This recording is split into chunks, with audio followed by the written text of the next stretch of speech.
As always, welcome back to our podcast, Silent Issues. I'm Tisha. And I'm Christina. Today we are going to discuss mental health issues. Since COVID, mental health issues have been on the rise, in particular social anxiety. I think for a lot of people, they realized they had it or developed social anxiety once COVID ended. It's interesting how mental health issues can seem to appear out of nowhere, yet there is usually an underlying cause. I know, like for myself, I've experienced lots of different kinds of mental health issues, and social anxiety kind of, for me, seemed like it came out of nowhere. But when I look back into it and I think about it, I know it didn't come out of nowhere. I remember being, I would say in my 20s and being on the trains and buses in New York City. And for years I've taken them, so they never bothered me. Yeah, they're comfortable. Yeah, they were normal. And all of a sudden, too many people next to me was starting to make me like anxious. Uncomfortable. Yeah. And I believe a large factor of it was one, because I was robbed when I was pregnant with my son. So that kind of like made me uncomfortable with having too many people around me and not being able to control the situation. And probably as a mom too, having my kids and having to worry. But it was like, it also built up from childhood, from things I experienced, growing up as a child with different family issues where, one, I wasn't allowed to go play outside. I wasn't allowed to be outside because crazy people are outside. Strangers are outside. Stranger danger. So I was, I stayed in the house. For the most part, I wasn't really, like I said, allowed out. So when I was allowed out, it was kind of like I was a teenager and it was new, and it was like, okay, I got to watch this. I got to watch that. This person could do this to me, that person. Yeah. And I did see a lot of crazy things. So I think for me, that was a big thing. And I know during COVID, I didn't suffer from like missing being outside. Like so many people did. Yeah, I went outside a lot. So. But for me, I didn't care that I didn't go outside. Like we went in our yards, right? Like we all hung out. We still went to the stores and did things, like our normal shopping routine, just with a mask on. But I know I didn't miss like that social interaction of going to work. I didn't miss that social interaction of being outside, and because I was never a big person to be outside. Like you kids went outside more. Like you're not really a big outside person. You could talk about that a little bit in a minute. But for me, I was like you. I was in the house. I was content being in my house. So for me, when everybody was like, oh my God, I miss outside, I miss hanging out, I didn't miss it. I was like, this is peaceful. I like this because now I have no expectation to socialize. And then when COVID, so to speak, ended and we were able to go back out into the world, it was like, I don't really like this. I don't want to be around all these people unless I have to. And I noticed it got worse for me because of that. Because when I'm like around, I want to say adults, co-workers and such, I feel uncomfortable. Whereas, with kids, I'm always comfortable. But with the adults, I always feel like I got to be on my P's and Q's and I got to watch what I say and watch what I do. And I'm socially awkward, so they notice this, So go ahead, talk about, I know you were saying you experienced this. Go ahead. Yeah, I feel like it stemmed, like you said, after COVID. I was like, why do I have it? I didn't realize it was from that. But I feel like a lot of the time it's when you're presenting and you have this big thing, it's really scary. And then when you're up there, it's still scary. And when you're done, it's like not bad anymore. I mean, I like going outside, but not like to play, I guess. I think I've always been like that. That's just how I was. Yeah, I mean, and that's how I'm the same way. I prefer, like you, like you're a homebody. We like being home. And it's like we're introverts, but we know like we'll go out and do things. There's a limit to going out. Right. We don't need to be outside 24/7. And there's people who love that. Like growing up, my brother was one who was always outside. He liked being outside a lot and playing. And I think also, and maybe I'm wrong about this, but neither you or I do sports, right? No, so we don't have something to technically occupy us when we're outside. We're kind of coming up with our own things, which then makes your mind constantly wander and thinking, oh, is this person watching me? Oh, what is this person going to do? Why is that person there? Or, I mean, think about the time when we went to Walmart and the guy like COVID was technically over, but people were still wearing masks here and there. Yeah, and the guy, and you were like, oh no, he don't look like he's up to good. And I'm like, all right, yeah, but don't say that out loud. Yeah, and so it's like, we're watching and we're nervous with things like that. Because COVID. Yeah. Well, I'll tell you this. If growing up if people were wearing masks like they did during COVID in New York when I was a kid, I would have never went outside because that would have scared the heck out of me because you can't see their faces and right. I would always think somebody's after me. Like they weren't allowed back in the days in stores like that, but now, now you can because of the COVID situation and people wearing masks. But it's funny because now you don't know because now here we are 2024 and COVID's technically like the major part of it is over. We still have COVID going around, but we don't wear masks as much, but we can't tell people they can't wear them. And because it's a personal preference now because some people are still nervous, but we know some people use it to do bad things. So then so you don't know. Right. Our anxiety kicks in and is like, what's that person going to do? And I know like for me with anxiety, I don't just have social anxiety. Like I don't like being in large crowds. I do not. It makes me uncomfortable. I mean, if we go certain places and there's too many people next to us, I want to get to the like other side where it's less people. But I also have just anxiety in general. Like I overthink things. And like for me, I know like I have OCD and you know that. And I feel like OCD comes from like I feel wanting to fix things that you can control. There you go. Thank you. You said exactly what I was trying to remember. I was thinking about the control thing. We all like people who struggle with a lot of when you struggle in your childhood and you can't control your childhood, right? None of us can control it. No. We're in it whether we like it or not, that's our childhood. And so the things we can control, we try to control. Mm-hmm. And like, so that's for me what OCD does. I can control these little things, so I try to control them. And it's been like that since I was little. Same thing with anxiety. I get like anxious thinking about bad things that can happen because of my childhood or just experiences in my childhood. It's not saying like, oh, it was my parents or my family. It just could be your experiences. Yeah. I went to school and they, pulled out guns and like I said, I got, robbed when I was pregnant with a gun, a guy held a gun to me. So those things build up. And so now you build up all these, trauma, emotion. There you go. You got all this emotion to it, all this trauma. And now your body's got to figure out what to do with it. And like for me with the anxiety, I get anxious if I think about something that, could happen. When we were at the beach, for example, I was sitting there. Now, when I was sitting away from you guys, it didn't bother me seeing you in the water. No. But when I got close to that water and I saw how deep in my mind, even though you can stand in that water and, Fino was able to stand in that water, I see how deep that water is in my mind. And I know I can't swim. And I'm like, oh my God, what am I going to do if they start drowning? How am I getting them? So I started getting so anxious, overthinking it and stressing out over something that truthfully I couldn't control anyway. But that was the thing. And that's why in some ways I'm like, oh, come back. Because I wanted that control back. I wanted to have that power back. That mind of we're safe and we're... Right. Because my mind was playing tricks on me, telling me you weren't safe. And I was getting, over anxious about it. And I know, like, I don't know if you do this, but when schoolwork, like even to this day, when I'm doing schoolwork or if I have for my job, if I'm, got to get some lesson plans ready or whatever, I'll start getting anxiety about it. Like, oh my God, you got to get it done. Look at the time. You got to hurry up. I've learned, thankfully, through being a licensed social worker now, how to take mind breaks in a sense and to self-talk and self-positive talk to myself. And it has helped me a lot where I now talk to myself and I'm like, listen, Tisha, you're going to get it done. You always get it done. Calm down, relax, go get something to eat. Go get a drink of water. Right, a distraction. Because a lot of times I used to be like, no, I can't stop because if I stop, I'm not going to get it done.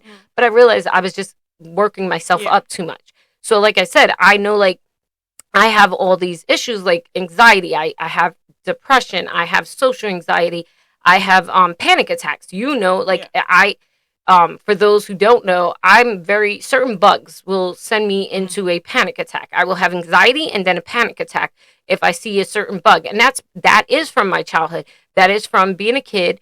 And like, we grew up in a city, we grew up poor, and we had roaches and we had water bugs. Those of you who don't know what a water bug is, look it up. They're disgusting, but they're big, big roaches that can fly. And we would go to my grandmother's house and I was little and there would be these water bugs flying all around. And my father would be like, get in the room. Now my father's a big man. So he's a big man telling us to run from these water bugs. My mind as a kid is like, that's not good. So I run and hide. Mm-hmm. But now I have a phobia of them. So to the point where if I was to see one, I can't even watch them on the commercials. If I see one, I like start having anxiety and a panic attack. So bugs that remind me of that trigger that same thought, you know, and I start getting anxious. Same thing with birds. Yeah, different kind of animals trigger that. Well, only for me, birds, because again, as a kid, I saw the movie Birds. And then I don't know if before or after my father brought home baby chickens and they scared me. So since then, birds trigger me. So that's something that will trigger. I can be around birds, unlike certain bugs. I can be around birds. But if they fly at me, oh, forget it. I'm losing my marbles. And like people look at me. You've looked at me. You know, you guys look. What's wrong with her? Because it scares me. It's like your thing with spiders. And I want to put that out there. I take the blame for Christina's fear and spiders. I had her when she was like probably 4 years old, watch Arachnophobia. And well, now she has arachnophobia. I don't like looking at them either. I think another anxiety type is when you think everyone's talking about you. Like when I first got glasses, I thought everyone was going to like hate them or something. And when someone talked behind my back, I thought it was about me. But then I kind of learned like to look and hear them, and I realized it's not always about me. It's usually about anything else. So when it is about me, that's what triggers it too. No, and even if it's not, like you said, just that thought, well, once they did talk about you, now your brain is always going to think, oh, they're talking about me. And I feel you on that one, because that's something I definitely go through. Especially if they're laughing, and I'm like... Yeah, and they're looking towards your way. Like, I'm grown, and I still experience that, like, at work, when I see, like, the girls in a huddle, like certain women in a huddle all talking, and they're looking my way, and I'm like, are they talking about me? What are they saying? You know? And then I put up that persona, oh, I don't care, but in my mind, I really care. And it's like... I can do that. Well, because you're not there yet, but in the same sense, I'm saying it, but I do care, because now I'm like, are they talking about me? What are they saying? Like, you know, oh, I don't care, but I do care. And you know, because we all want to feel somewhat included, and we don't want to feel like the outcast, but what I've done to protect myself is made this protection layer where I'm like, oh, I don't care. I do me, to heck with everybody else. But in truth, it still bothers me inside. If I was to find out someone that I thought I was cool with, or, you know, I was nice to or whatever, and then I found that they were talking smack about me, it is going to, you know, really bother me and piss me off. I think so too, with a lot of people have anxiety but don't realize it because they'll be overthinking a lot, and they won't realize it. They should be like, oh, I overthink a lot. And when people say that, they maybe get offended or just don't like it because they won't want it, have it, maybe. I don't know. I mean, I don't know. I think part of anxiety is that overthinking, because your mind is racing. Your mind is making you think all these things. It's connected to that OCD, like you said, and other problems people have. Right. And it stems, and that's the big thing. It stems from somewhere. It didn't just come out of nowhere. So many kids suffering with social anxiety right now is because of COVID. And a lot of them, like you were in 4th grade when COVID happened. So luckily for you, you went to school a couple of years, you know, and you got that understanding of what school was. But then think about kids who went through COVID for kindergarten, first, and possibly second, because parents had the right to keep them homeschooling them. And then they go back to school 3rd grade, and it's a whole new world for them. I mean, I know for me, that's why we see a lot of behavior issues, because the kids don't know how to socialize. Kids, I have 8th graders. Why are they touching each other and hitting each other still in 8th grade? I don't understand. But that's because they missed those years of doing that in school, and now they're regressing, and they're doing it. Yeah, they're going back, and they're doing it now. So I see a lot of that. I see a lot of the immature behaviors because they don't know how to interact with other people because they weren't given those opportunities. It's never going to be a normal again, and they're trying to make it normal, but they just do anything to. Well, and I think the kids who started kindergarten, you know, after COVID finished, I think we'll kind of get back to somewhat of a normal. But for your generation of kids, like the kids who actually went through, you know, COVID and had to stop going to school for a certain amount of time, or even when you went to school, you had less students and you couldn't touch each other and couldn't sit near each other. That made it where so many kids deal with social anxiety because they don't want to be in a large room because they weren't in a large room for so long. I mean, I don't know if you see it, but I still see kids at my school wear masks because they're so anxious and worried. It's not that many, but it's enough for me to notice and go, wow, you're still wearing a mask. Yeah, it's because it's normal for them, but it's because they're still uncomfortable. Right, exactly. And so it's also might be a protection, right? Because if you're that person that's scared of talking and scared of being in the middle of things, that mask makes you feel protected. I know when I had my mask on, I could talk smack under it and no one, like you, or you're not supposed to be talking, right? You're in a meeting in your class, in your case in class, and you're not supposed to be talking, but you can kind of mumble under it to the person next to you, and they don't know who's talking because the mask is there. So, I mean, that mask is like that protective shield. So for some of those kids still wearing those masks or adults still wearing it, I mean, some of it might be for their own safety, for they don't want to get COVID. Maybe they have, immune system issues or whatever. But I think a lot of them, it's also that social anxiety aspect of it, where it's a protection layer. It protects them. It makes them feel safer. I feel like I kind of get out of it, like, because I talk to people, like, I'll go up to people in stores and ask them directions, and I feel like it's kind of weird. I have to get back into it because I'm usually not the one to talk. Right. And your generation, forget it, because you guys are so used to, like, texting and finding out everything on the phone. I mean, my son, Ty, for example, he doesn't, like, want to talk on the phone ever. And his form of communication is through texting. So, like, he already didn't want to do that way before COVID happened. So COVID just made it, even more so, where, like, I don't want to deal with people. And that's the thing, though. We've become more of a world where we don't even have to go shopping. We don't have to go out and do things. Socialize anymore. Right. So that's why people don't know how to socialize. That's why kids are struggling with social anxiety, because now we're forcing them, in a sense. Now you're in school, you're with 25, 30 kids in a class, deal with it.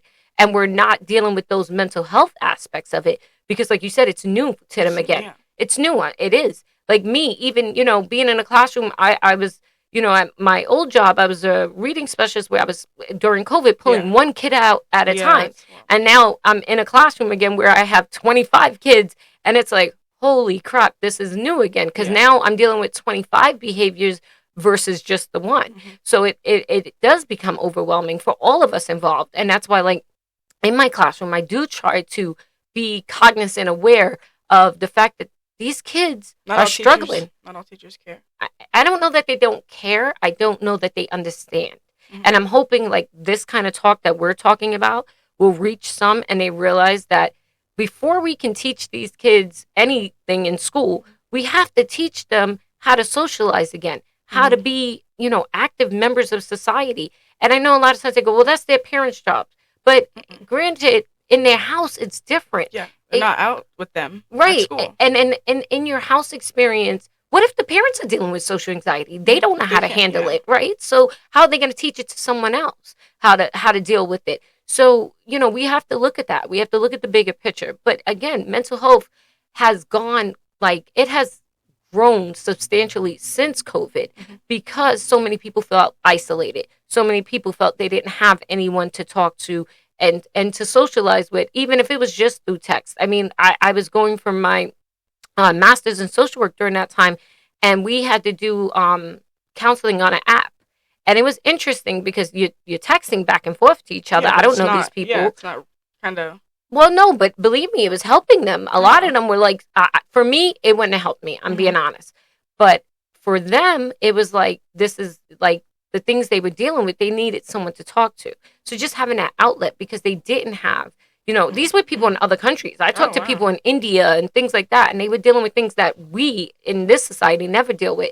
So it was interesting to me. It was eye-opening, but it was also showing me that they don't have the same outlets as we do. But even here in the U.S., we don't have as much focus on mental health as we need to, because so many people are struggling with mental health issues and they don't know it. And a lot of your age group, they struggle. Like I said, I put it out there. I struggle with mental health issues. Luckily, I've learned a lot from my own, training, how to deal with it. But most people don't have that training, so. Exactly. And I went back to school to learn that training so I could help my students, because I know they struggle. And I knew if I'm struggling, I don't want to give them the wrong information. So I want to help them. So now I try to help them. And I'm hoping this podcast that we're doing helps people too, because, that's our end game, right? Yeah. That's our goal. We want people to know that they're not alone, and you being a 14-year-old teenager helps other teenagers hear, okay, I'm not alone. When, Christina's saying she deals with social anxiety. Here I am. I'm 49. I'm a grown woman. I deal with these things. I still, at 49, with 2 master's degrees, about to be a doctor in education, still deal with mental health issues. They do not go away just because you want them to. Can you get, improve with them? Yes. Can you get better? Of course. But we need to really look at it as a society and realize and really try to help each other. And thank you again for joining us. We want you to send us ideas at our email, silentissues.com@gmail.com. Join us next Monday when we discuss worrying about what other people think. And, we were kind of talking about that now, so it'll be an interesting topic to continue. So have a great day, everyone. Thank you.